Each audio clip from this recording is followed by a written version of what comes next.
nosso que joga pedra em nós, segundo jogo, ó.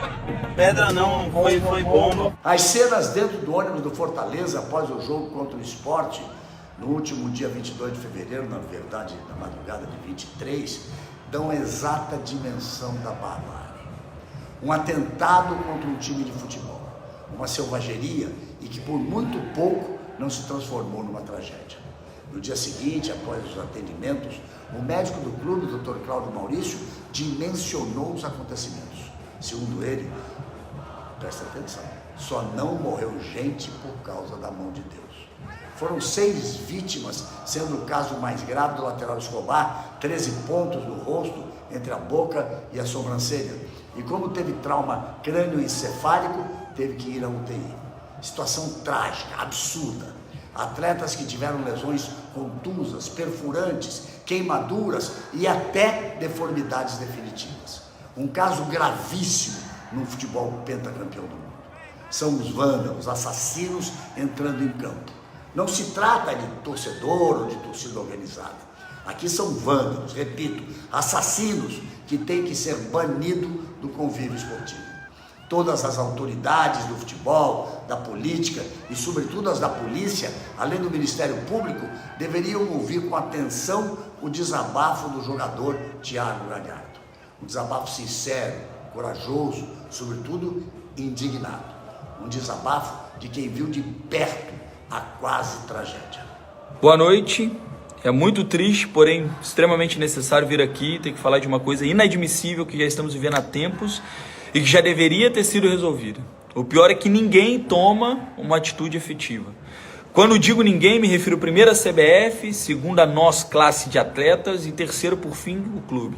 Quando nós estamos fora do problema, nós não vemos como de fato deveríamos ver e acabamos cometendo o erro grotesco de não nos posicionar. Peço desculpa aos meus companheiros de classe, de outros clubes, por nunca ter me envolvido da maneira que deveria e que estou tentando fazer agora. 6 amigos com ferimentos, 6. Alguns mais graves como Escobar e Dudu e outros com as escoriações. Jamais saímos de casa preparados para enfrentar esse tipo de situação. Aos que fizeram isso, vocês são um bando de criminosos, covardes e sujos. Eu estou me sentindo vulnerável, triste, traumatizado por ter vivido essa cena de horror tão perto. Por ter passado por um risco real, sem exagero, sem delongas, de morte. Ninguém deve trabalhar com esse sentimento, insegurança, estresse emocional. Não me cabe falar qual a punição deve ser atribuída aos responsáveis.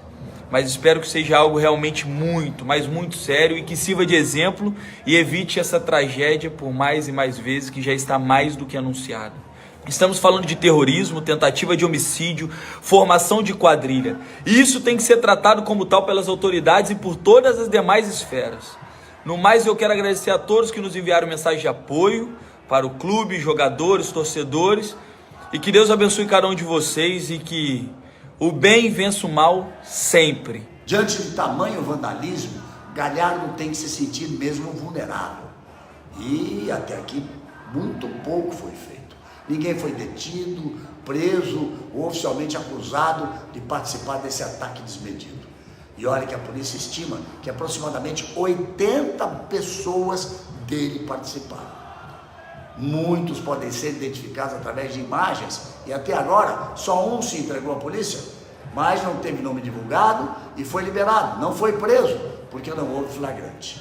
Então, convenhamos, são pelo menos 2 crimes claríssimos: tentativa de homicídio e formação de quadrilha. Mais grave, nenhuma entidade se manifestou com energia, nem na área esportiva, nem da sociedade civil. As respostas aos ataques têm que ser rápidas, precisas. E por enquanto só tivemos ações na área esportiva. A perda do mando de campo do esporte e uma atitude muito bonita de jogadores do esporte entrando com a camisa do Fortaleza para o clássico contra o Náutico. Mas ainda é pouco, é insuficiente. A indignação contra esses atos bárbaros tem que entrar em campo. Quem se indignou foi o técnico do Palmeiras, o português Abel Ferreira.